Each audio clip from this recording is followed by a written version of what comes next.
Welcome back to the M3 podcast. This week, we got Ricky on from the MMG squad. We got Alex and Adam, now both with the MMG squad also.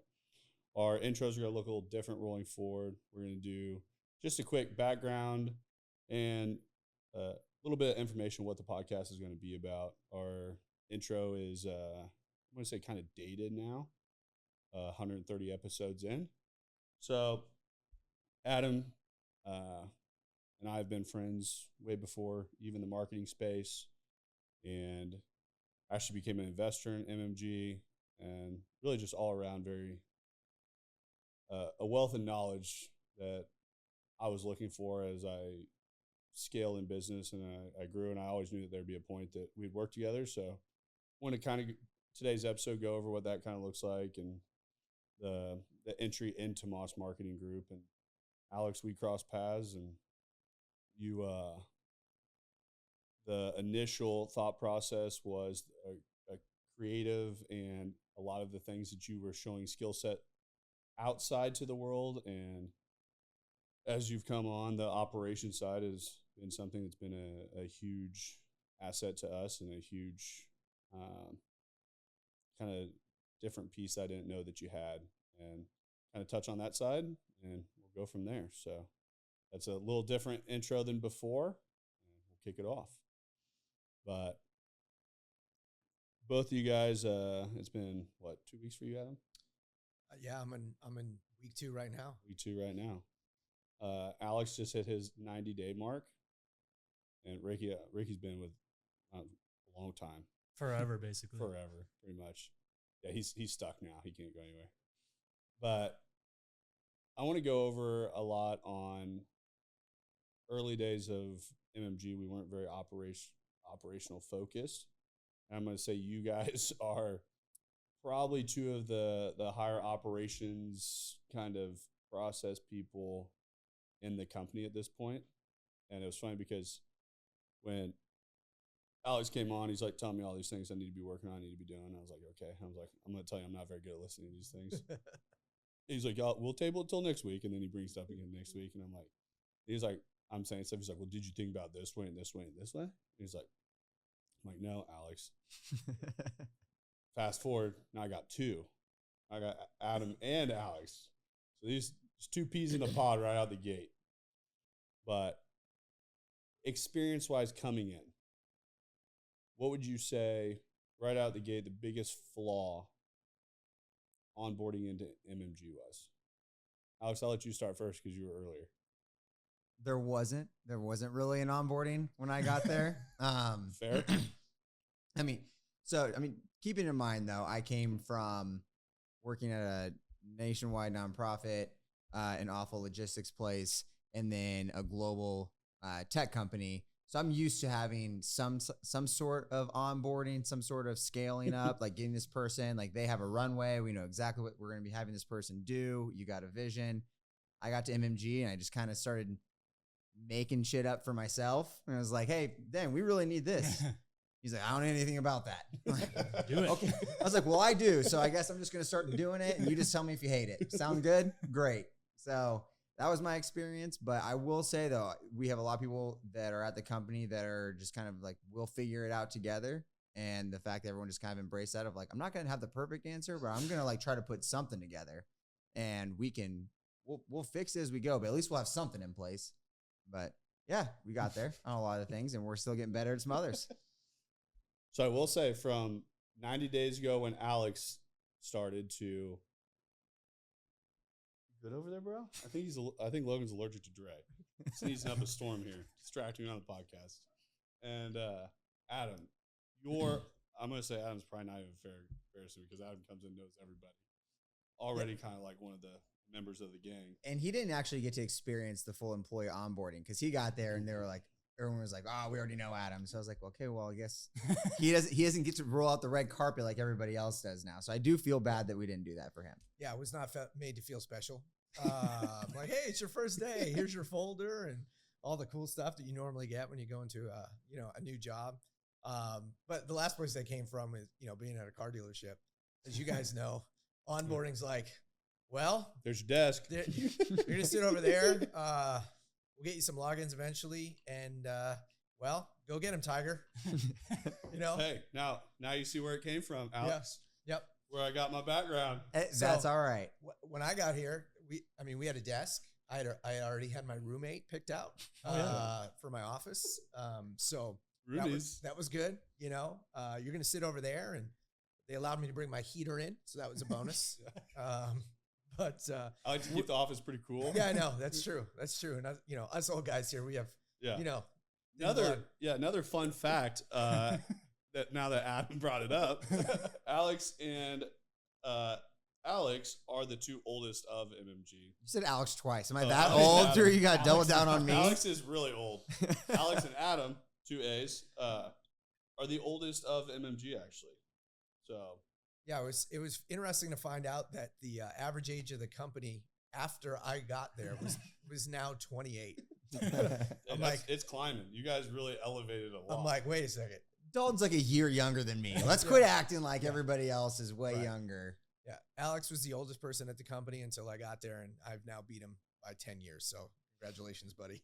I was saying I'm going to throw him a pizza party when he gets here. I do owe you that pizza party because I'm still very excited you're here. But Alex was really hunting for someone elderly to come in. So elderly, yeah. I had a little countdown thing going in there. Yeah. I did retire for a week. You remember that? We brought you out of retirement. That's right. Yeah. It's like I thought, you know, I'm old enough to retire now, but no, it's okay. You know, the being there with the young crew, I'm learning all about the cool stuff like the Instagram. Yeah. Don't say the Instagram. Stop it. Stop it right now. Instagram. We're going to have to work on him if he's going to be selling it. He's over here like, why aren't we on MySpace, guys? Yeah. I tried to find my account. Yeah. I couldn't find it. But, you know, Instagram and TikTok and all those things that us older guys, you know, aren't on consistently. So I think on our website, if we put you as our MySpace specialist, I think people would really find it pretty comical. You know, I met with a guy today who was a marketing director, and he was in his 60s. I think he probably missed the MySpace boom even. He probably did. He probably thought the internet wasn't going to stay around. No, it was a fad. Yeah, it was a fad. Still doesn't believe in the digital marketing. Yeah. No. It's actually pretty wild that there's business owners that we go in and we speak to that don't believe in digital marketing, they've watched their business just plummet. Like, and they'll admit to you that their business is decreasing year over year. Yep. Yeah. And I'm like, why do you think that is? Blockbuster didn't believe in online streaming. Like, ask Netflix and Hulu and Amazon Prime. Yeah. Yeah. He said today, he's like, why do you think these other companies are doing better than me? I said, all right, well, let's pull out your phone and search.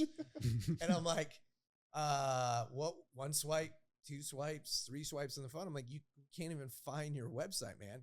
I'm like, that's why they're doing better than you. And that's like on one forefront of just direct search, but then also on the forefront of actually brand awareness and brand recognition is people are getting smoked online. And it's hard sometimes when you're not even trying to sell like marketing. Sometimes you're trying to sell them as just like update your company, like all of it. Yep. And I don't know. It's a strange dynamic sometimes when we get into that. The business owners are looking for a solution, but they actually have no idea what they're looking for, and then they find something that can be the solution, and they don't believe in it. Or the only thing that's really holding their company back is them actually believing in something. And it's same thing. I'm going to say I'm 30. I'm not as old as you guys, but we have a lot of younger people in the company, and even some of their ideas at 21 years old, I'm like looking, I'm like, go for it. And absolutely, you still have to give them the creative side. You still have to give them and it's crazy how often that stuff works and it hits. I'm like, I mean, we were there at one point, and I always try to stay open-minded enough to everyone on their ideas on what they're doing and things like that. But I mean, everything's changing so quickly right now, right? Like, if you're just going to sit there and be stagnant about it, like these younger kids, they know their stuff. I mean, they're on it, right? They know the trends. They know what's going on. You have to listen to them now. And you have to be nimble enough to adapt to that market, especially when your customers, you're still trying to get them, right? But their ages don't change, right? you're just looking for a new customer base. So you have to go after them and provide them the information that they want and how they look for it. Yeah. What would you say when you guys started, whoever can take the first cue on it, what would you say the biggest difference coming into the walls of MMG was from where you were currently? Oh, energy. It's not even close. When you've got people that come into work that are excited to be there, that show up early, that stay late, not because they have to, because they want to, it's a different world, man. When you've got the place that I was at, good people. I have nothing negative to say about the people that were there, but they're not excited to be there. You know, they weren't happy that they had to stay late to finalize a deal. It wasn't exciting to them. This is completely different. And it's phenomenal to feel that way. Just to know that you're in that creative space with a bunch of people that are all going in the same direction, that love working with each other, love being together. That energy is amazing. Because I have a lot of people ask me a lot of times, like, I get a lot of questions and statements about the feel of the office when people come in, and I don't really know how to put it into words. So, and I'm going to say I stumbled across it. Like, I'm not going to say it was some crazy, well thought out plan. But Alex, your thoughts? Yeah, so I think it's one thing that we don't talk about really that is truly a benefit to how we operate. So before like doing my own thing, working at the company I was, the marketing team that I was on for North America demand generation, it was my boss was in Atlanta. The two other people who had my position, one of them was in Washington State. The other one was in Cleveland. And then the two people that I managed below me were in Bogota, Colombia. The amount of time that it takes to create movement and get something on the calendar for us to have a Zoom meeting.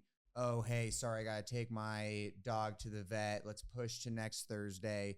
Then we get to next Thursday. And by the time we have the meeting, now it's like, okay, now who do we need to loop in to make a decision on this?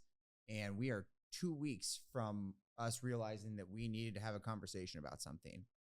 And in our office, I walk over, Adam, we need to do this. Great. Alex, what do we need to do for this? We should do this. He's like, all right, let's do A, B, C. Boom.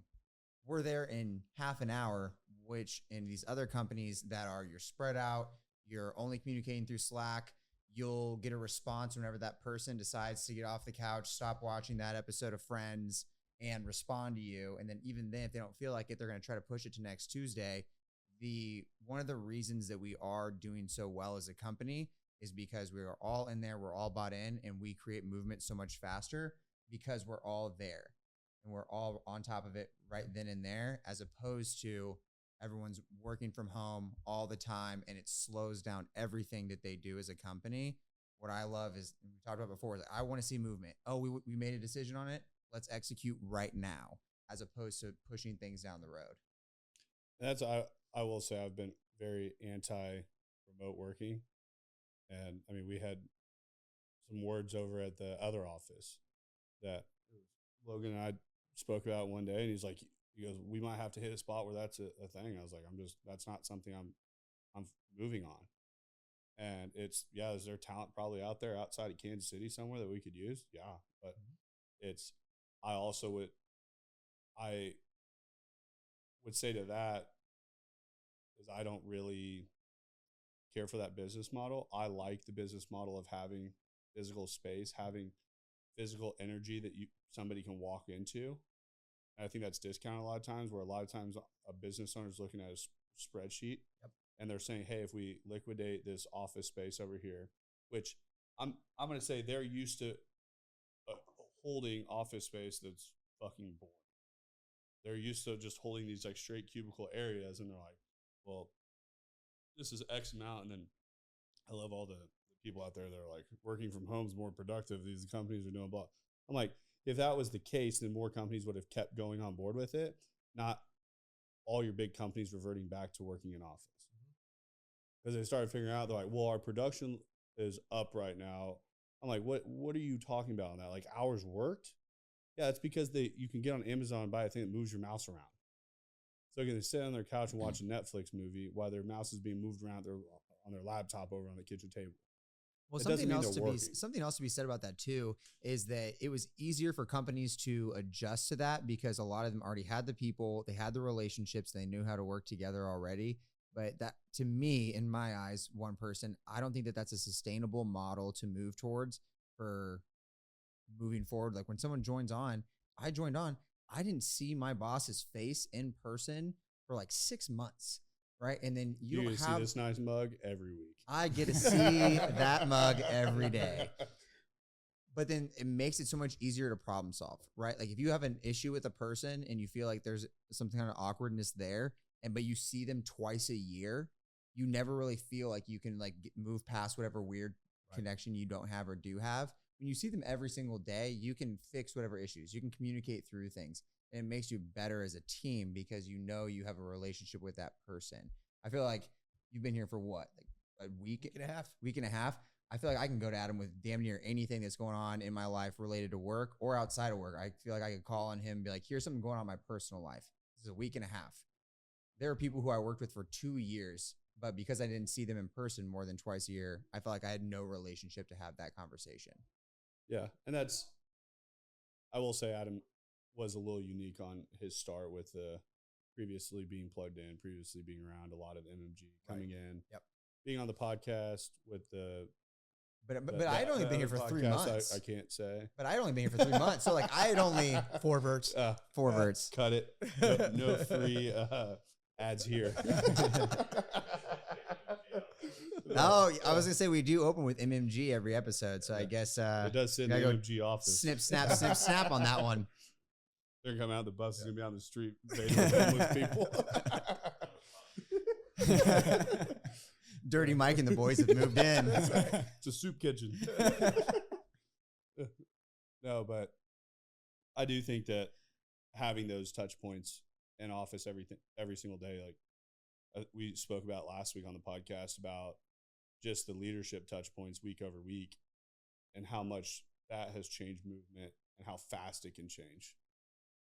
Well, it's like, being in the office, it allows us to help our employees grow too, right? Because you can sit down with them and have a face-to-face conversation and help them grow and get better, right? Like if they have an idea, if they've got a question, as opposed to sending an email or a text or trying to hop on a Zoom call, scheduling it for, next week, you can walk into their office and say, hey, what were you thinking making that choice? Well, this is what I was thinking. Here's what I thought we should do. Coach them right there in the moment, right? And then they see you getting involved with what they're doing as well, as opposed to just being a face on a screen, and you don't really know what they're doing on, the other 7 hours and 45 minutes of the day. It's a huge thing that I think a lot of companies take for granted. Yeah. Well, also, too, on that point, half the time you don't even get a face on the screen. They refuse to turn their camera on. So you're looking at the photo icon of them. I'm sitting here talking. I'm like, I don't know if you're taking a shit right now. Not paying attention. You left me on the kitchen table across the hallway. If that was Dre, it was definitely Dre. That's the second time that Dre has caught the shrapnel from this already. I know. We're only like 22 minutes in. Yeah. But so I think it is a dynamic that took a little bit for Ricky and I to figure out, and it was from a personality side, but I know that I very much run a different personality than everyone at this table. No. And yeah, I'd agree. Yeah. I'd agree. Yep. That you guys are all much better, Ricky included, like all three of you guys, and like logically thinking something out like very long term, like needing to know a lot more of the steps. Like I don't feel like I really need to know what step 2 is. I'll take step 1. Yeah. And that's where for a long time, Ricky and I butted heads on it, but now it's like I understand why he's thinking that way, which I think the personality side moved me forward so far, not in understanding myself, but understanding other people. That what do you think in the dynamic of like when you came in and like where we're at now, those things working together? Like I feel like a lot of times talking with Adam, he was kind of that person. I knew he already thought that way. It wasn't really like a question. So that's where I always seeked out talking to Adam in the early days of Yep. MMG. And that's, I know a lot of times I need help renting things in, kind of direction, but it's ideas, it's big, it's grand, I don't really know how to control where we're going. But what was that from your guys' perspective? Like, what does that look like moving forward from an operational side and everything like that? Well, first, it's not a bad trait that you have. Every company, they need that leader to be able to, run off the cliff knowing that something down there is better, right? There's nothing wrong with that. And being able to understand that surrounding yourself with the right people to help, just guide you in the direction, that's all you really need. That's part of the excitement. That's why, when we initially talked and met, and why I was excited and was one of your first clients, and was like, yeah, you need some help with let's go. I'm in, right? Just betting on you because of what's going to go forward and what's going to happen. That's why I was excited. When we sat down, and we're like, it's time, right? We picked that day, and I left the office. I'm like, thank God, I'm ready to do this, right? Because you need that excitement. You need to have that fun. And I can sit back there and watch you kind of keep going and come up with these big ideas that, just the one that we talked about, 15 minutes ago, right? Yeah. That's exciting, man. And to stand behind and say, okay, all right, we've got the plan. Like, we know what we want to do. How do we figure out the problem and solve it and get to that point? That's the best part. Yeah. And that's the crazy thing is I talk to my dad all the time when I drive around. Pretty much anytime I'm in the truck, drive around, talk to my dad. Yeah. And today I was telling him, I was like, I don't know what took me so long to pull the trigger with Adam coming on, but I'm like, I told him today, I was like, if I go talk to myself a year ago, I'd tell myself not to wait. Just in a week and a half. Yeah. And it's like, same thing with, I've been very, like, my dad was really complimenting me on the drive today. He goes, I'll tell you what, he goes, your team, and he goes, the people that you're around every day, he goes, that's the coolest part about watching what you guys are doing. And it's, I don't know, like, the people I text every day are people inside of MMG, and it's people that, like, I want to be talking to, and it's people I want to be around. Like, I can't wait for Wednesdays. Like, it's fun. And it's like, we're just talking about putting in another podcast studio to have another business-oriented podcast studio in the new location that can be ran during the day, where we can increase volume levels out every week. And that's, I think, what actually led to a faster movement for Adam was actually Alex. That, because for the longest time, I didn't know how to fix the structure part, because the basement group has always been in this just like grind mode, that we hadn't had just a little bit of extra person there and time to solve some of these problems. And we always had the ideas. Like, we'd have the idea. Yeah. The execution of the big ideas would happen. Yeah. Like, when we'd sit there and we'd like talk about like five ideas, and I'd be like, okay, we need to do this. And like, when my head's running, like the grandest of them was the one that we went forward with, which it probably would have been smarter to take on like the three small ones to say, hey, like, this is not the sexy thing to do right now. Yeah. But we probably need to have something for onboard employees, like an employee manual. Yeah. Something like. So I feel like Alex all of a sudden moved that needle forward so far that his needle moving forward wasn't an external movement. It wasn't like an increase of accounts anywhere. It wasn't a change in revenue. It wasn't a change over here. It was a change, and all of a sudden that, like, I don't feel out of control anymore. Yeah. And for 4+ years, I felt like we're out of control. Like, it's the first time that it feels controlled internally from a spot that I was like, okay, we can plug sales in and it's go time. Like, it was like a flip of a switch one day that I'm sitting there, I was sitting at my desk, and I told Alex, like, I think I was sitting in Ricky's office, and I think Alex was sitting in there. I was talking about if we had like a folder of just like all these things that we need for like the employment side and all these different, it was scattered everywhere. I didn't know where it was. I couldn't tell you where to go find it. So I get on, I'm sitting at my desk, and I like click on this MMG assets in the Google Drive, and I start looking through. I'm like, I'm like sitting there scanning them. I'm like, all right, it's a real fucking company now. I was like, time to bring Adam in. I was like, it was just like at that time I'm sitting at my desk. I'm like, it just took all those like assets sitting there. We have built out. I was like, you don't have anything for employee onboarding. We need to make a folder. We need to start building employee onboarding, client onboarding. Let's start building some resources. Sales need resources. Marketing needs resources. And once you have that, it's no longer dependent on if this person's going to show up and be good at their job or be bad at their job, because the job is going to be there.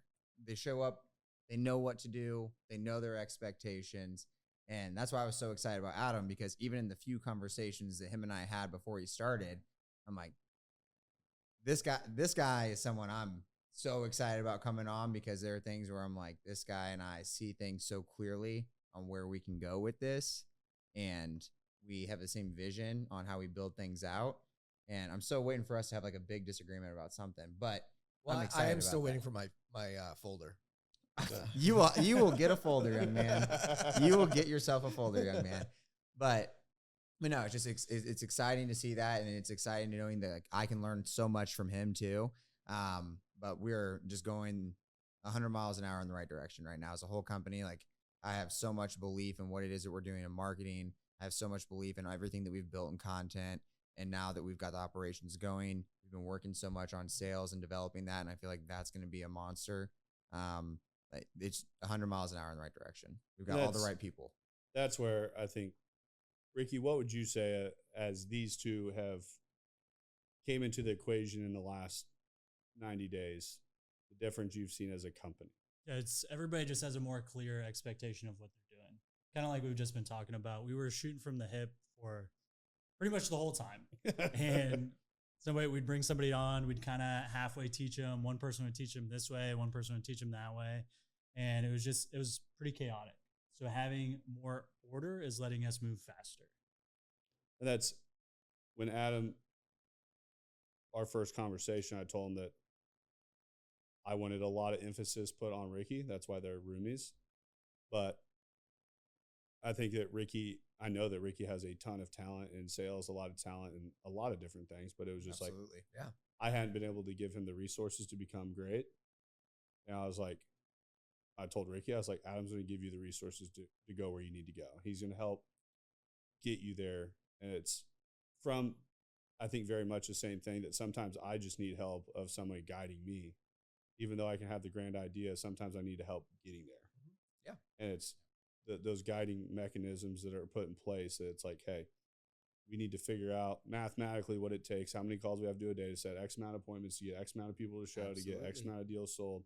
It's like, then that roadmap becomes very clear, just like that was the background I always had from the sales world. But as a business, you get to where there's so many different departments and there's so many different things. I'm like, yeah, that sounds great, but how's that going to happen? Because we still have like, yeah, okay, I can come up, but my whole day is, I got appointments all day tomorrow. But it's like, so, and everyone else has something all day tomorrow too. So it's cool idea. Yeah. Great. Table it. Yep. Yeah, not sure who's doing it. Yeah, we'll talk about it again. Yeah. Month later, leadership meeting, still talking about the same shit, still not handled. So No, We're solving problems now. Leadership meeting, solving problems. for sure. And I think that's in business as a whole, I thought there was a point that would break a threshold, like there'd be less problems. I think I just find more problems as we get bigger. Yeah. But it's also cool now being at a spot where there's a lot of very knowledgeable heads put together to solve these problems. Yeah. And you have the right people at the table to where when a problem comes up, I know that we're going to figure it out. You know, I go into Logan's office and I'm like, here's this issue. Let's talk it through. And I'm like, I know by going into his office, him and I, by the time I leave the office, we're going to have a solution. It may be 85% right, 105% right, 15% right, but we're going to have, we are going to leave that conversation with a direction in mind, and we agree on it, and we're both going to go for it and see what happens, as opposed to let's just fold up shop and lose it. It's we all are on the same page of like, if there's a problem, we're going to address it together. We're going to find a solution and we're going to go 100 miles an hour. And if it works, it works. If it doesn't work, we're going to go back. We're going to talk about it again and we'll find a new solution. We'll go 100 miles an hour that direction. And that's what those are the kind of people you want to work with. I was checking my questions. We're good.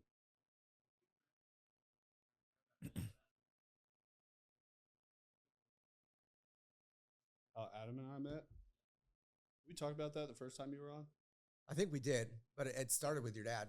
Yeah, and that was when we crossed paths in the car space.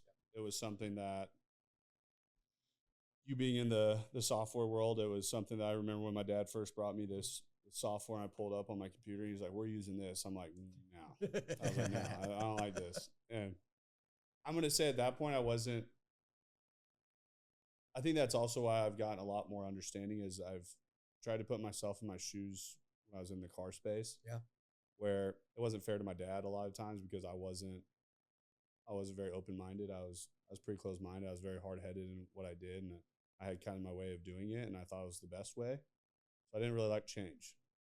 And I feel like the same walls with people inside the MMG, and it's like I see myself a lot of times, and I'm like, I get it. I was like, I was at that spot that I didn't want to change these things. And you've been doing it one way and you think it's the best way, but there is a more effective, efficient way, but sometimes it's hard to see it from that higher level. Right. And when my dad brought in that software I was looking at, I was like, the software was used in something that there was one dominant software that kind of owned the whole entire space, and I could run it like the back of my hand. And my dad's like, "No, you see this? If you put in this car, it says you should buy it this. And Via Auto's telling you should buy it $3,000 higher." I'm like, "Yeah, Dad, like what it's telling me to buy it at, like that's $5,000 back of MMR." I was like, "That would be awesome." But it wasn't perfect. But I'm like, there's other people at the auction bidding on cars too. I'm like, I'm not there by myself.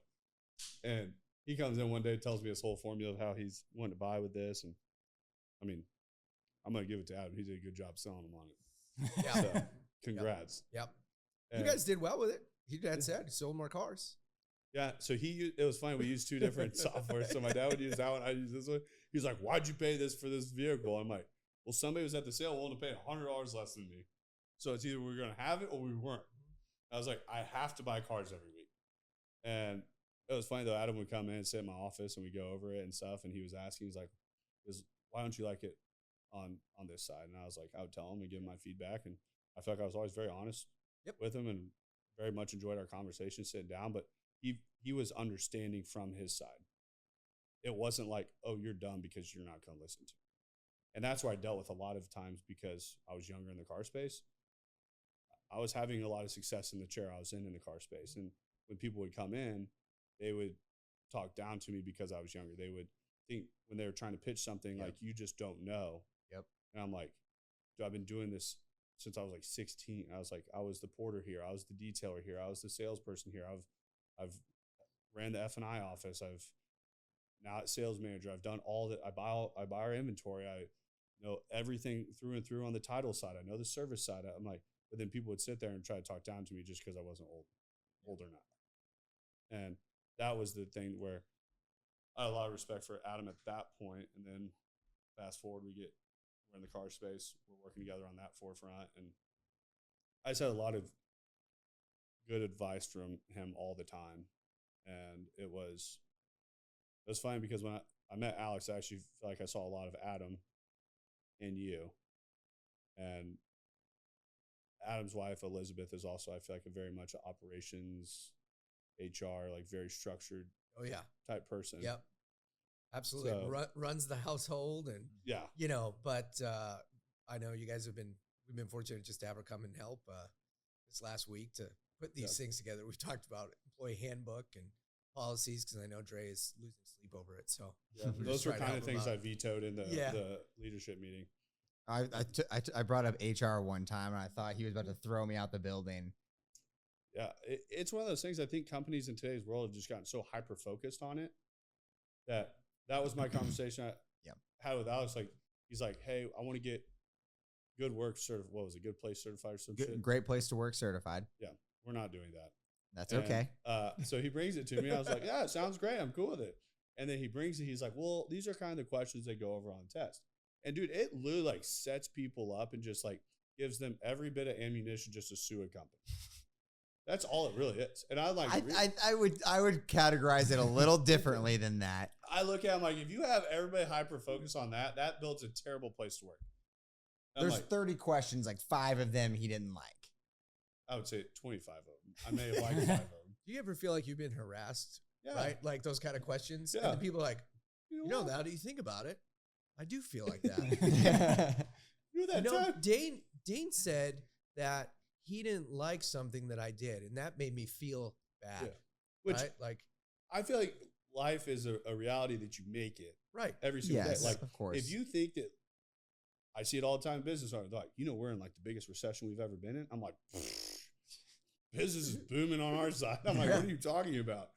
But it's, you build that reality.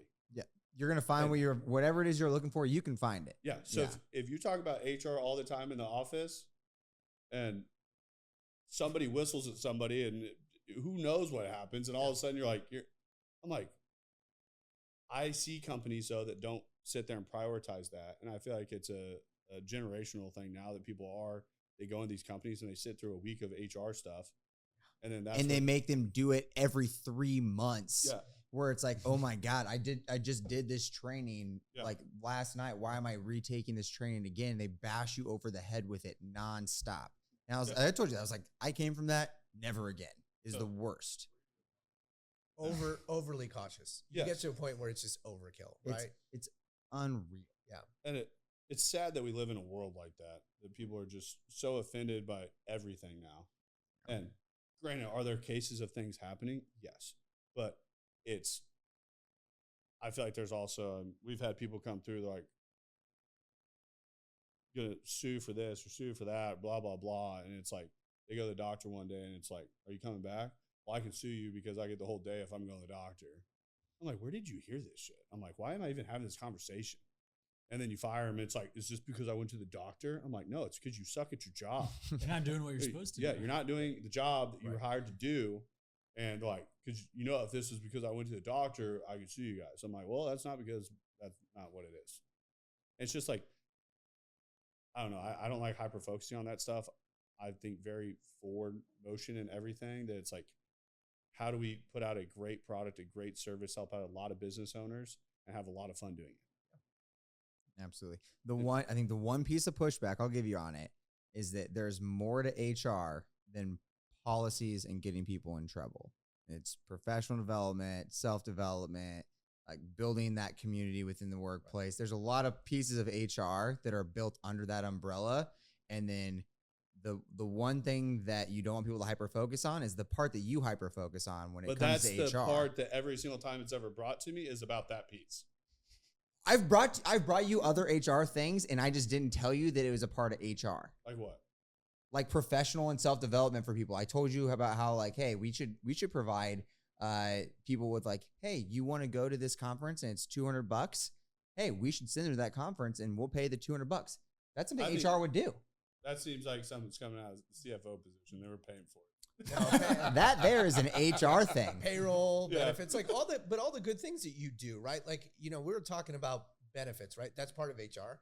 The things that we offer to our employees, I mean, the benefits package that you guys have is phenomenal, right? I mean, I was part of a huge company and my benefits are going to be less. It's probably because I'm the oldest person there, but you're going to make it more expensive. I know. We wrote it before you came. I know. That's why you pushed me back a week. Hey, you need to wait one more week. So, but cut that. But those things are important, right? Like all of those things that fall under HR. We're going to have to cut that out now. Dre's over there. Actually, Xavier, cut that out. Like, oh my God. HR problem. Oh my God. Good? Yeah.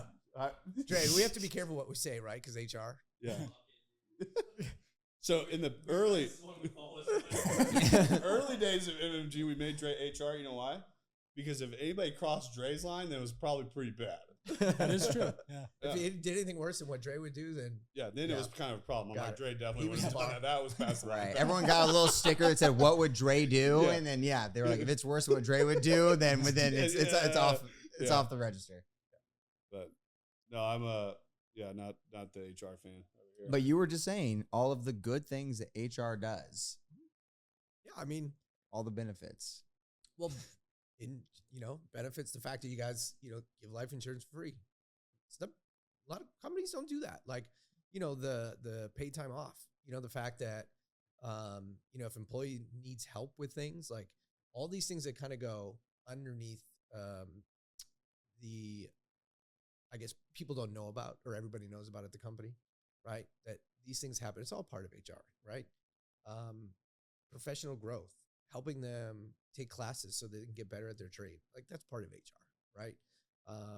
So those things do happen. Those are my core values. Yeah. They're not HR. Yeah. They, Your core values, a lot of them are tied to HR initiatives, believe it or not. We'll just do those things. We won't technically call them HR. We'll just call them Dre's responsibilities or Dre resources. Yeah, right. Mm. Dre's resources. Yeah. DH or DRs. Yeah. DRs. Not Not human DRs. resources, Dre's resources, Yeah. right? Or but be proud of some of those things too. Without question, be proud of some of those things. No, I've always very much looked at business as I want to take care of people within the walls. That's why we spend $2,000 a month on energy drinks. Some people say they're not very healthy, but I think you'd have a revolt on your hands right now If if you went cold turkey Dude. in our walls. we got addicts in there. withdrawals. Wow. Well, We the one week that Lauren was gone and we didn't have energy drinks, you would have thought that like it was the next sign of the apocalypse. Were in they there. gone or were they just not put in the fridge from the cabinet? Oh, It's the same thing. I They can were tell you gone. this because all of us little They like start feeding, dude. then the all of fridge us runs energy out. drink crackheads are in there like looking through storage cupboards, Yeah. being like, All where of a are sudden they you walk at? out there, I'm like, dude, are they robbing us out here? Like, what are they doing? Why is everyone so pissed off? Yeah. Right. Tuesday morning. Dude, you should have seen us in the River Market. When we run out, Logan would trample down to the River Market to get his energy drink. No, we ran out of water at the river market all the time. Well, that's what it's like at MMG at this Logan point. has Energy sink. drinks and Dude, water, Logan has basic sink. human Logan has needs. Yeah, that's it. Oh, that was that was. I think some that's a good gross decision. Logan's water. too good for public water, but when he would come in and he had to get water, I think he made sure he stomped extra hard around to make sure everyone knew he had to go get water. Which Dre's resources of like making sure the office has normal necessities, terrible. He's fired from that job. Lauren is much better. We got a cleaning crew. We got a cleaning crew. Dude, when we went in, one day I go in, I'm like, why do we have one-ply toilet paper? Okay, that was terrible. That wasn't me. Oh, Did it that wasn't come with me. the- Out here wiping with sandpaper. Yeah, Dre's like, I'm like, I literally come out of the bathroom. I'm like, dude, I didn't even take shit. I literally just walked in and I saw it. I was like, why do we have one-ply toilet paper in the bathroom? He's like, well, we're out of the other toilet paper. I'm like, why have we not gotten more? Yeah, try to save money. I was like, do I need to bring my own? That's a good idea. Yeah. We're going over where we can save money. Right. Instead of plush, we're getting one line. Right. Yeah. Yeah. No, absolutely Dre, not. just come I- sit up here at this point. Yeah. I literally have like things I draw the line in the sand on. And the experience, if somebody comes in through MMG and they're like, oh, they got nice branded water bottles, everything. You send them into a bathroom with one-ply toilet paper. I'd be like, these dudes are cheap asses. Hey, our Credibility bathrooms- out the window. The bathrooms have came a long ways. They Yes, sure have. They have. They sure They're have. all decorated now. I know. We Like could have legit. bought one pair of those Vision Pros for what it costs to do the bathrooms. I will say, out of all the things, because I pushed Dane on so many things, I did feel kind of ridiculous, but I stand by the decision. I did feel kind of ridiculous going in there and being like, Dane, our bathrooms look like you're in a prison. Like, we dress up this office. They're not steel toilets. I mean, Aluminum toilets. What are they? I They're was not like, metal. we do so much to make our office experience and everything so nice. And then when you go into the bathroom, it's rough. It's rough. And again, you think about it this way, and this is a proven fact. If you go to restaurants or gas stations or anything like that, people a lot of times will judge their perception, part of their perception of that business on the bathroom. It's a I proven don't thing. disagree with that statement. That was just a hard bullet to bite money-wise. To spend $4,000 to do bathrooms. But now we have nice ass bathrooms. Wait, how did this podcast get to a point where we're talking about toilet paper and bathrooms? HR. Where are we? Oh, Dre's Resources. Dre's Resources. We're under Resources. Dre's Resources right Okay. now. Yeah, so we're under that category still, in case you want. It's a broad category. Broad category. No, but all right, yeah, we'll get off the bathrooms. They're done. You had questions. Yeah, I have questions. You did solve the problem though. You came up with the plot. There was a problem. You had the solution. I'll tell you what Thanks, though, Matt. we had the whole social hour. Bathrooms look nice. There you go. Dane did And think now he thought he was buying some nice trash cans, the gold and black. We did not double check the specifications on the size. That was almost $400 in those little trash cans. You I was like, those are legit. And they show up, I'm like, those are 9 inches tall. like 5 people can wash their hands, throw away the paper towels, and then you got to take the trash out again. That is full. Not even 5. Yeah, I definitely botched that one. I'm like, this is the 12th time today I'm taking out the trash. Because I had a box at home. Matt's like, you got this box at home? I'm like, looking at it, I'm like, I have no idea what that is. I open it up, there's like 4 little boxes in it. I'm like, yeah, I bought 4 trash cans that all fit in one box. And I open it up, I'm like, dang. I should just return them at that point. But then I was like, we need trash cans. And yeah, that was We've got one in our office now. It's great for sticky notes. Is that what that thing is? Yeah. Oh, okay. Yeah. Yeah, for sticky notes, those Yeah, make yeah, sense. Yep. Where are the other 3? So I feel like these are way too like in depth based on where our conversation has been. I just don't Oh, you don't like bathroom? You want to stick to the Bring bathrooms? it back to any of these. I think you can loop it back however you want. Yeah, bring it. All right, what key metrics do you use to measure this? Okay, I know you feel it's ridiculous, but you're talking to 2.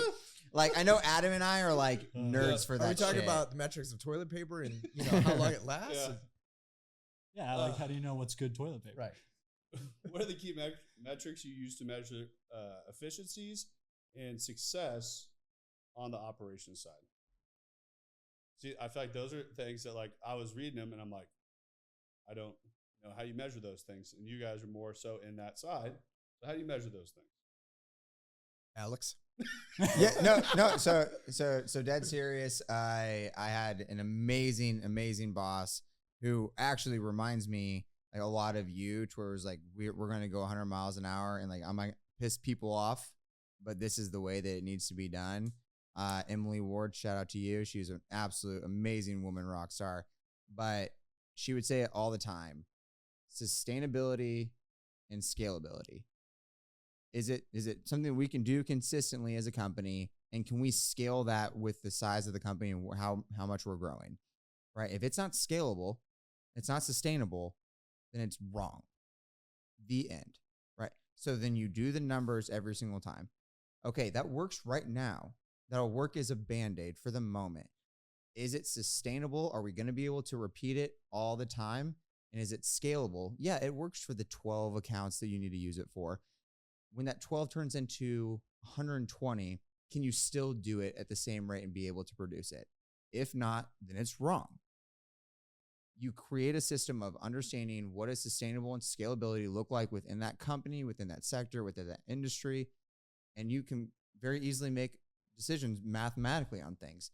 So when you start looking at budget and you say, hey, we have X number coming in, revenue, we need to be able to do X, Y, and Z. It's going to cost us this amount to do X, Y, and Z. If the numbers don't add up, they don't add up, and then there's a number wrong and we change the problem. You turn everything into a math problem and it becomes so much easier. You just say, hey, is this sustainable? And can I scale this 10X? And if not, then fix it so that you can scale it. And that's how, like, when we showed up, I was like, hey, this is working for you right now. It's not going to work for MMG when we scale and we 10X the clients we have. Let's fix it now so that when we do scale it, that problem has already been solved and we already have a solution for it. But if you cannot do it when you 10X your clients, then it's wrong. That was a good answer. That's a great answer. Yeah. I just like, wow, okay. I'll just go with that. That's exactly what I would do too. I'm gonna second that one. Yeah. Second. Yeah. same. Yeah. Ditto. We're Yeah. Ditto what he mouth. said. Yeah. You know, I just for you guys, you're selling time, right? Like, and so you only have so much time in the day to accomplish a task. And how much are you going to make off that time? And Yeah. so what is that client truly worth to you? So if you're charging for a certain service, how much are you charging per hour? And how much are you going to keep of that you charge per hour? And that's how you can figure out a way to profitability. And that's how you can get to the point where you're saying, okay, if we have, 100 clients paying us X amount of dollars a month, I know how many people we have because I know exactly how long it takes to accomplish a task. And so one of the things that we want to look at is like, all right, how much time are we spending on a client? Is it a day? Is it 2 days? What does one post take? What does one video take in time? So that way we know exactly what we're going to make on that client to make it make sense for us so that we can continue to be profitable. Because profitability means excitement for everybody, right? And it means growth for everybody. I think Adam's been trying to push this on me for every bit of 3+ years. Yep. I remember when I was visiting him at the dealership he was at, and I was going in, he's like, how many hours do you work on account? I have no idea. I'm like, we go to the gym at 9 o'clock, 10 in the morning. We get done at noon. Yep. I was like, we work from like, I don't know, we get done with Panda around 1. I was like, then we'll work till 11 midnight. I don't know, then we do it again. He's like, going through the accounts. I was like, we're making more than we spend. I know that. And Yeah. Dre was just a workhorse out there. It's like, wait a second. Based on the hours that I'm working and the money I'm bringing in, I'm only making $8 an hour. Right. Yeah, that was probably true. Yeah. Well, here's the thing, though, is that you, believe it or not, you actually do the same thing where you reverse engineer things, right? And I see you do it. We talk about it, right? If I want to be at 100 and I have 12 months to get there, okay, 100 divided by 12 is going to get me X amount I need to be producing. It's the same thing, but you can apply that same rationale, that same math problem to every single thing that we do. You just have to figure out how to put numbers to it. Yep. So when you figure out how, no matter what it is, if there's a way that you can put a number to it, there's a way you can create a problem, y equals mx plus b, to get you wherever it is you need to go. Yep. Okay, I like it. I don't think he really followed me there, but he liked it. I know what you're talking about. 'cause Letters and numbers, man. That's tough. Yeah, I don't mix them. Yeah. He's like, that's a slope, I think. I I don't will know. say when I got like high level calculus at college, all your numbers are gone, and you're just dealing with the alphabet at that point. I'm like, shit's Dang, you wild. took calc in college, man? What? You took calc in college? I went through 4 times. Took it. I went to- I was so good at it. I took the same class 4 times. Yeah, Calc 2. I think I was the only one in my Calc 2 class that even spoke English. I took that senior year.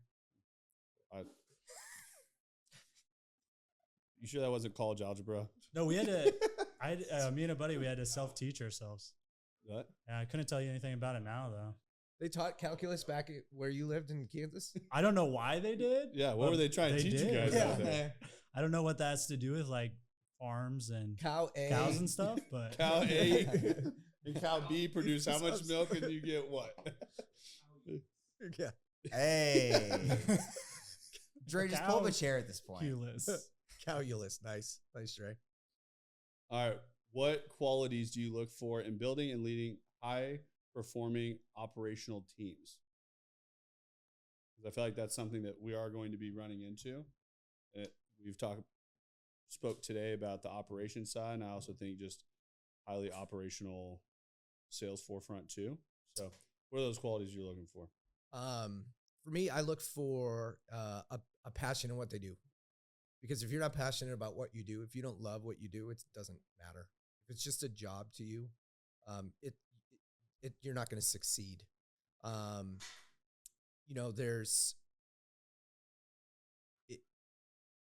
go back to try to think about all the people I've ever hired and all the people I've ever worked with, and what is the common trait that each one has that's been successful, and it's passion. And so if you've got a bunch of passionate people about what they do in the organization, you're going to be successful. And you can build a team and an organization around that. Yeah, that would be it. Oh, yeah, and showing up on time. That's my biggest pet peeve. Like, you know, you need to be here at 9 o'clock. Just can you be here at 9 o'clock, not 9:06? Yeah, right. that was wild what I dealt with in the car world on that. The car world was just. Why are you late? I don't know. What do you mean? I think it's if anyone here knows, it's you.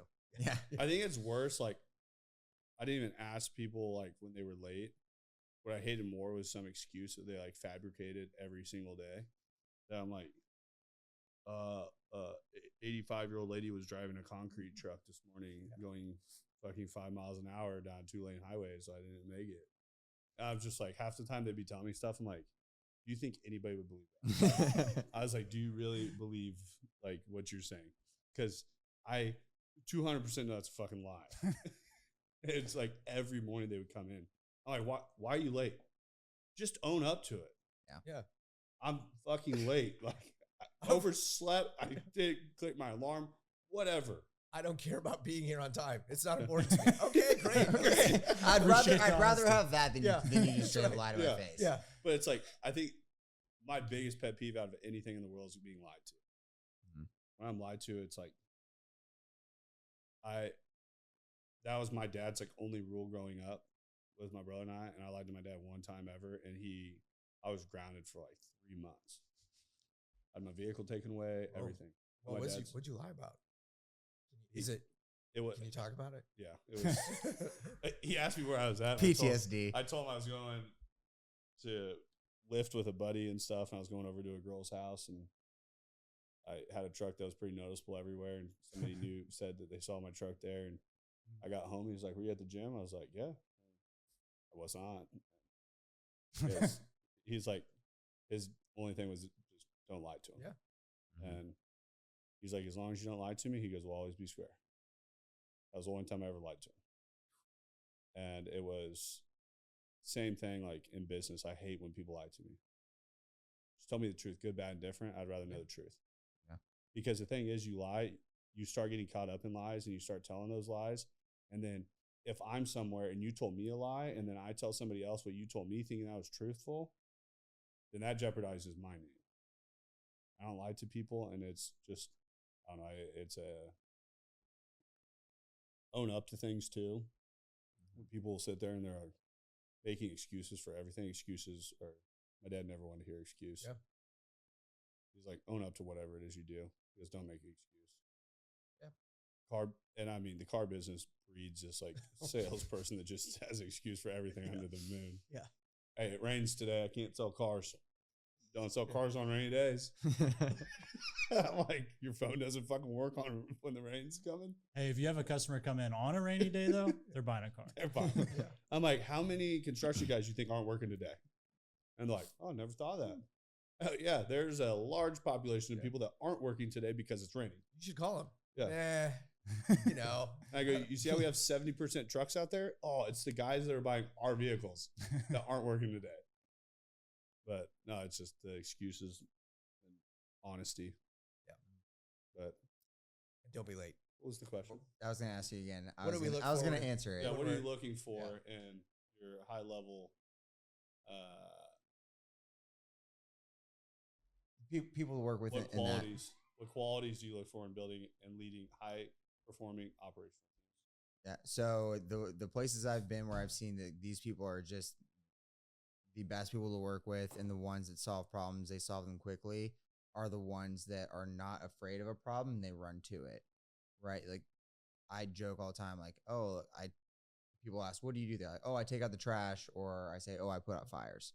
To me, it's like, that is what someone does in those situations, is when they see that there's a problem, it's like a firefighter or a cop, or it's like, I think we should do all your photos now in a firefighter outfit. yeah, just do a whole calendar. Well, he actually wears so many hats, right? He's like the anti "that's not my job" guy. Right? He's like, all right, that's my job. Okay, that's my job. You can take That's pretty trash accurate. on one arm, and then Yeah. the next month would be the firefighter, and then the next guy he could be the onboarder, right, with the folder. Yeah, we can make a whole calendar out of it. I know I when think that's a good idea. Coming there with all the a hats. couple hires ago when he brought me in a folder and I'm like, what's this for? And he's like, I didn't even open it. There's a pin on it. We have like these little Post-it pads that like, or MMG has that. Their in it. schedule for the It day. has like a schedule for the day. I'm like, whoa, this is nice. I'm like, it's cool. Like they show up in the hand. They're like, this is nice. I'm like, yeah, I know, right? You're like, I'm impressed too. It's my company. I'm impressed. I'm just as surprised as you are. No, but it's the people who, when they hear that there's a fire, they're the ones who are like, okay, what's going on? What's the problem? What needs to be fixed? And let's fix it. And let's fix it immediately, or let's fix it as quickly as we can. And to me, like, I think that so much of my positive growth in my career has come from just having really good bosses. Like, I will say that 110%. I had great managers that it made me understand what a great manager was. And then the one time I had a bad manager, I'm like, wow, this is what a lot of people deal with, is that they just have a truly bad manager. And I came from a long line of having really good ones.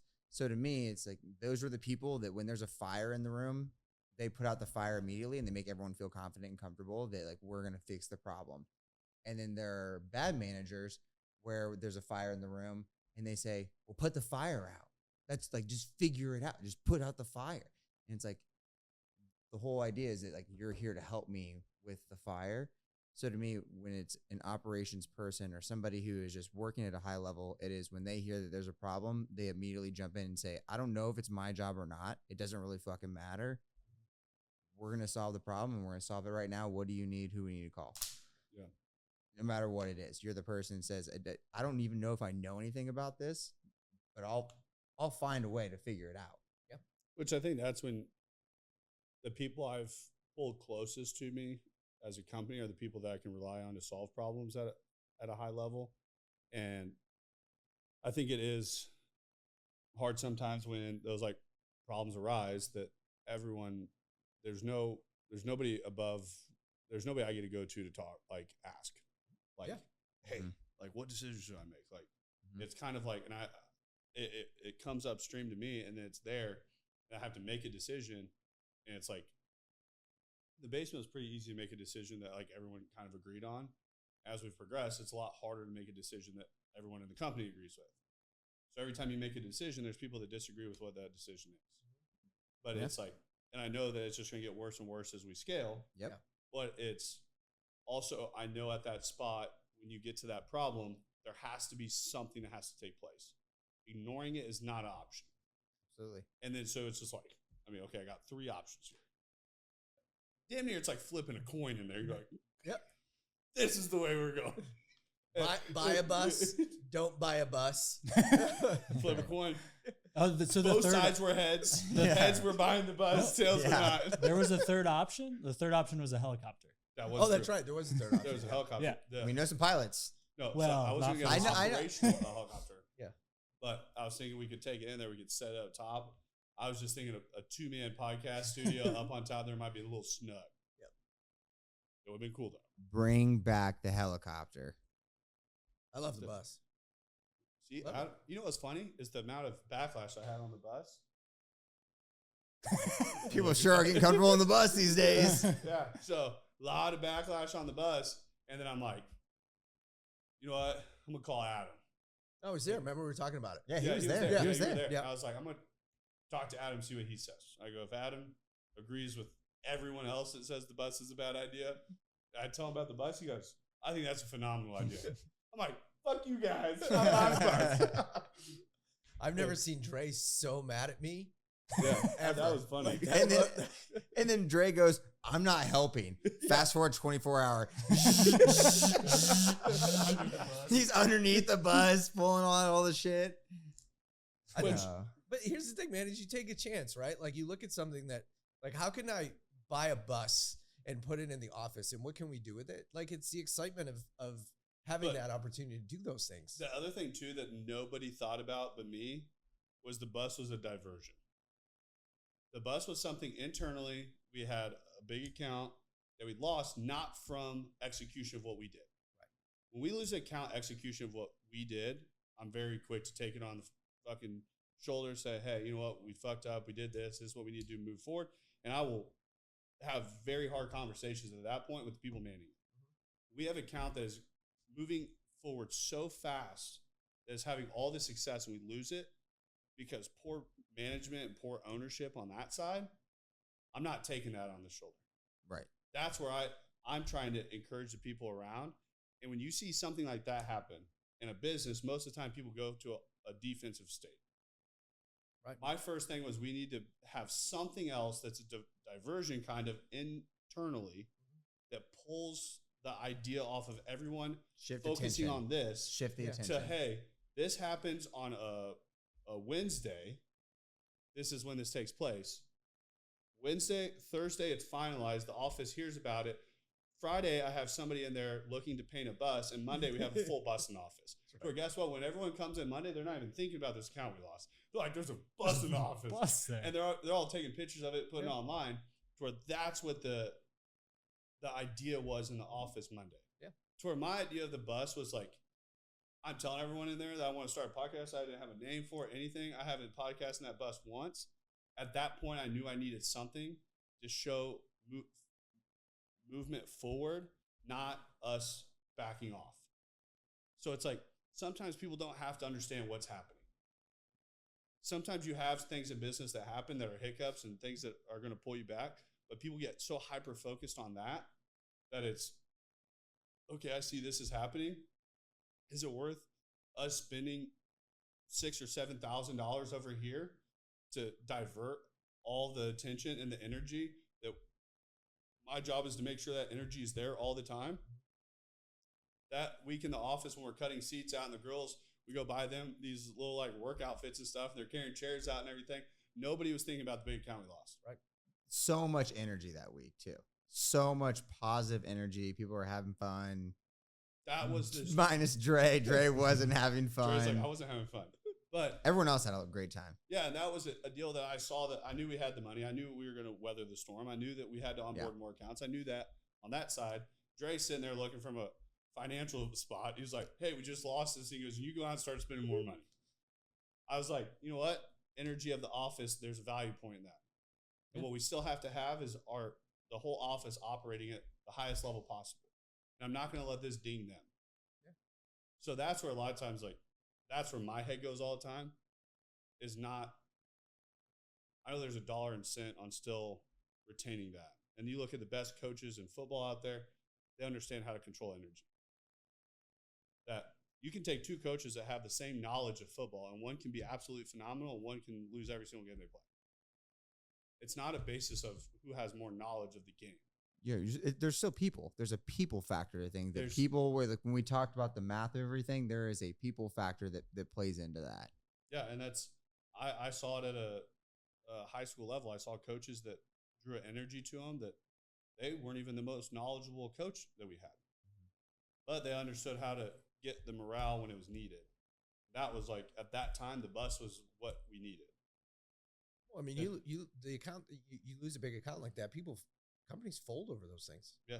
Are you going to fold or are you going to go forward? Yeah. Right. When we talked about that account losing, what did I say? It's the best thing that ever happened to you. It really was. It was the best thing that ever happened to you. Because it actually stalled out MMG growth 100% for a while, because it actually tied me too much into one account. Yeah. That I put all these efforts into that, and it took us 60 days to recoup everything that account was. That we now have accounts that I'm not actually tied into at all. Yeah. And it's a much more diversified portfolio. It's a much healthier portfolio because of that. Yeah.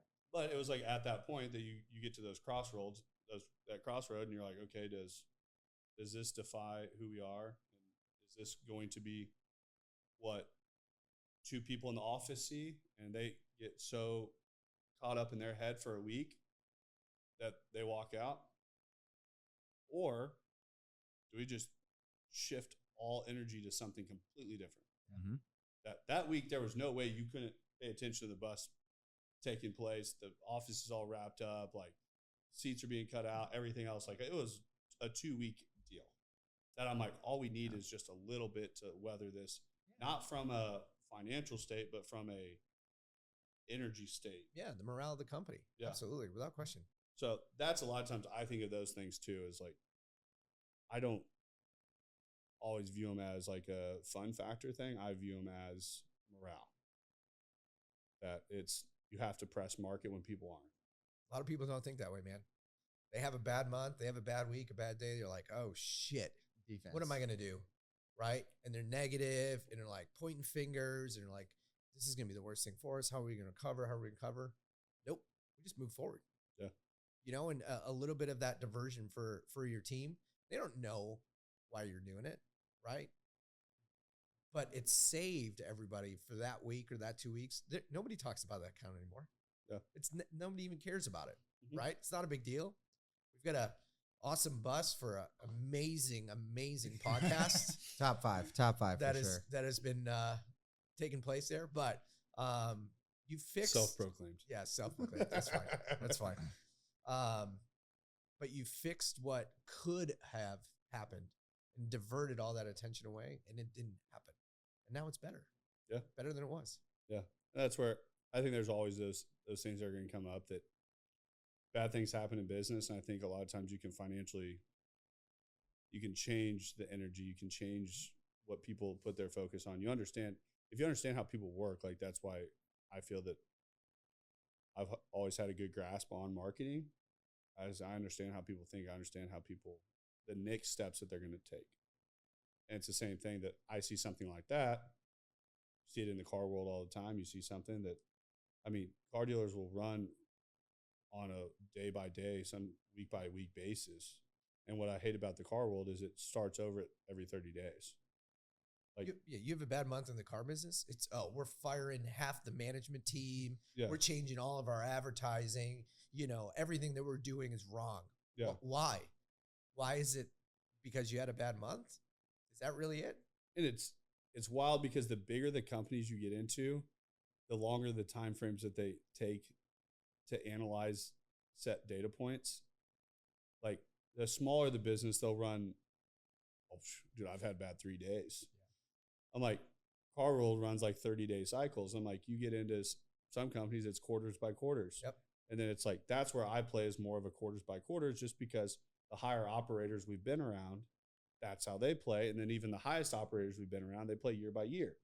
Like you get into certain levels, they're like, yeah, if we switch over to you, we're going to be running for 3 years at least, just till they can get a data point that they're going to play off of. Right.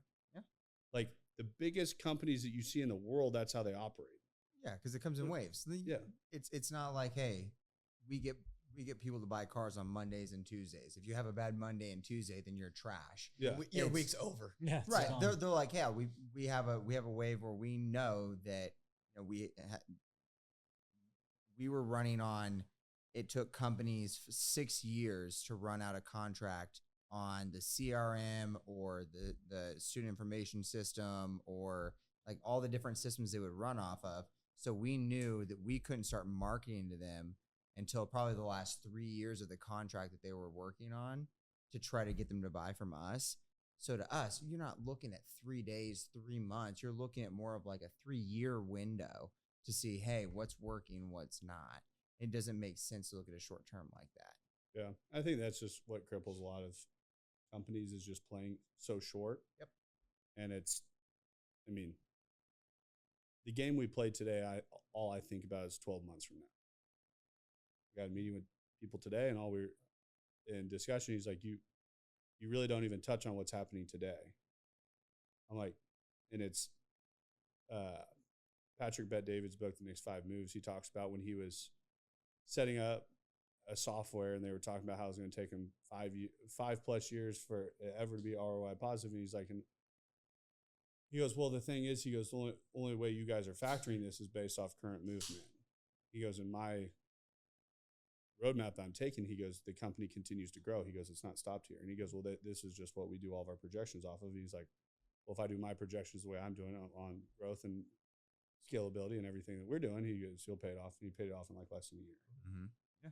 But it's the same thing that when I look at it, is like, in no way, shape, or form do I think we go in the office tomorrow and we don't close any new accounts and we just sit still. Right. Like, but that's how a lot of people like operate, is that their head is like always set based on, this is where we're at. And it's like, you see it in a lot of times, like business owners from a financial space where they can't wrap their head around the fact that money's always still coming in. Like they're trying to like figure something. In early days, I struggle with it a little bit. I'm like, well, like bank account's looking a little low, but it's like, I also have to remember, like I sit there and I start pulling up. I'm like, okay, well, we have invoices coming in all week this week. Right. This is our heavy week of invoices, and then counteracts everything that's going out. But it's just, I don't know. It's once you get to a certain point, if you think far enough out, your decisions you make then have a longer time frame to pan out. So you're not making super quick, rash decisions for daily or weekly movement. Now, a decision that we're putting in place now, if it doesn't make sense on that 12-month roadmap, then it never gets put in place now. And that's like what you were talking about earlier on the sustainability and scalability. It goes right back plugged into that. But now, if it does not fit scale at us at 100 people, it doesn't get plugged in. So we've been going for a little while. Anything you guys want to touch on? You know, man, it's fun to be with you guys for the last week and a half. And, you know, I love the fact that I get to use my brain again, you know, and be strategic and solve problems and do it with a team that is going in the same direction. You know, you miss that in some other jobs where you're just kind of sitting there by yourself and you're like, well, you know, this is tactical. There's nothing fun about it. Person comes in, buys a car, great. They don't. Okay. Like, I mean, what am I supposed to do? Yeah. Right. Being able to problem solve and come up with ideas. And then because we're all together, we just execute them like immediately. This is so much fun, man. Like, I'm so glad I decided not to retire or stay retired for that week. You know, just to bring that energy back and have fun. And, you know, just look forward to the next 12 months and what's going to grow. And exciting. I'm excited. It was funny when Adam came in, like first day he comes in my office, he's like, we got a lot of work to do. Yep. I was like, I told you had a lot of work to do. Yeah, me, I have a lot of work to do. Yeah. And I'm like, hey, Alex, hey, come here. Yeah. So tell me about like luring Alex into his office. Yeah. What do you like to do, Alex? Let's see how we can put this together. How can I configure this to where I can get Alex to start doing all this shit? I need a buddy that can work on this. And I had 4 meetings in his office today. That's so right. His plan worked. Yep. Well, it's funny in the beginning, I was like, my idea was that Adam was going to use Ricky as like all this like kind of like underlying like work stuff, like to get it rolling. And then I'm like in there day 2 and Ricky's just on the phone, like one call after another, logging stuff. I'm like, Adam's got something up his sleeve. I don't know. And then all of a sudden Ricky's walking around the office, just on the phone, just fucking cruising around, just doing his thing. He's like, I'm going to use Alex to do this. Ricky's like on it on the phone. Yeah. I was like, killing it. Yeah. And then it's just like appointment. And today was actually the first day since MMG is open, that we onboarded an account that I didn't know who it was. There you go. It's a big day. That's progress. Yeah. Right. What did you promise your wife today? Well, this was like when Adam came on, I told her, I go, when we put 5 accounts up in a week that I didn't close, I don't know who they are, that the sales team handles it themselves. It's a final puzzle piece to MMG. I go, at that point, we'll book our trip to Europe for our honeymoon. Well, you better start searching. Right. Start packing. Start searching it. now. That's it. But I don't know. I feel like we worked so long on marketing, make the marketing and the product and the service right and the communication right. We worked so hard on the content to develop that to what it is, and putting in the creative side in between to bridge the gap between the two, to make the whole thing work. And it was like that final puzzle piece. I'm like, if we can put the operation side becoming a thing, the finances, just all of the pieces have been put in place. And the last one was like the thing that held all of my time. Yeah. And it's like, I know to this day, MMG is still a broken business. Like, as long as I am stuck in that spot, I know the business is broken. It's not fair to anybody in there, because the business scalability is capped on Dane's time. And when I put that final puzzle piece in place, that's when true growth and true movement is going to happen. There's a switch where it goes from, please take a chance on us, come work here, like buy into the vision, and then that pendulum swings and it's, please take a chance on me, give me an internship, I'll work for free. Right. There's that pendulum swing. And if you want to try to work at MMG, you better get in fast because that pendulum is about to swing to where it's going to be hard as hell to get a job here. Yeah. And it's one of those things that I look at that now with our operations side that we can plug people into the marketing side, we can plug people into the content side at scale. Yeah. And it used to be the onboarding day was with hanging out with me.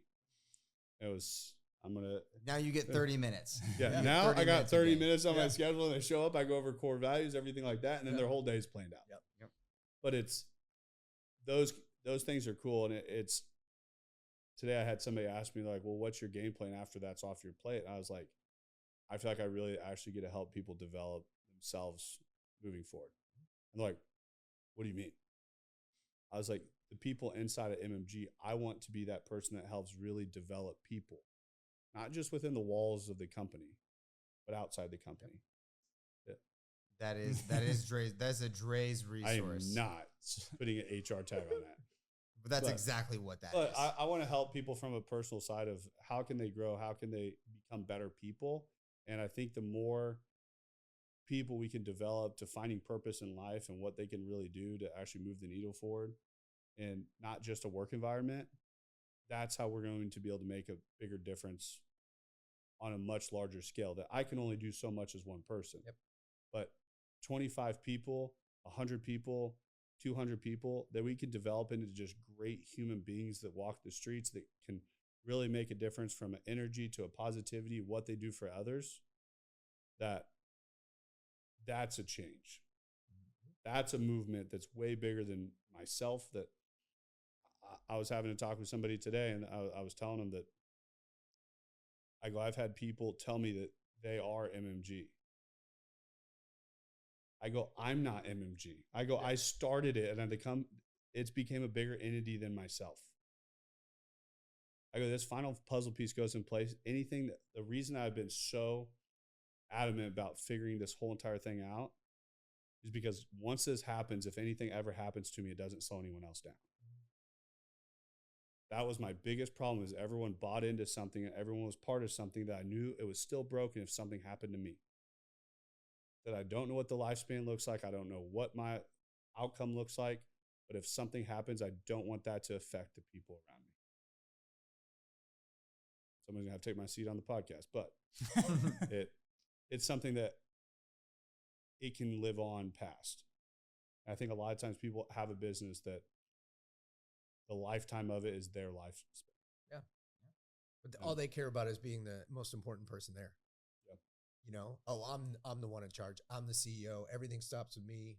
You know, I'm running the company. It's my company. You might have a company, but you don't have a purpose. It's not built to last. Yeah. No. Yeah, I used to the first 2 years going into 3, I cared about making every single decision. And it got to where there's so many decisions. I don't want to make all the decisions. I don't. It's tough, man. I like having the leadership meeting and it coming and like, hey, this is what we got. And like health insurance, Dre's like texting me about it. I'm like, just take it to the leadership meeting. I trust everyone in there. Yeah. They presented, Dre goes over it and I'm like, you guys pick, like on you. Like, but it's having the trust in the people around you too, to make those decisions that it gives me more and more and more confidence as we progress forward. When I put those things in place for someone else to make the decision, and they make the decision and I'm like, that's the exact decision I would have made. That's where it's like, we're there. Yep. So I couldn't be more thankful to have you two, Ricky, as always. Thanks for listening to the M3 Podcast. Be sure to subscribe so you don't miss the next episode. Want to learn more? Check us out on Instagram at Moss Marketing Group, on Facebook at Moss Marketing 58, or on our website at mossmarketinggroup.com.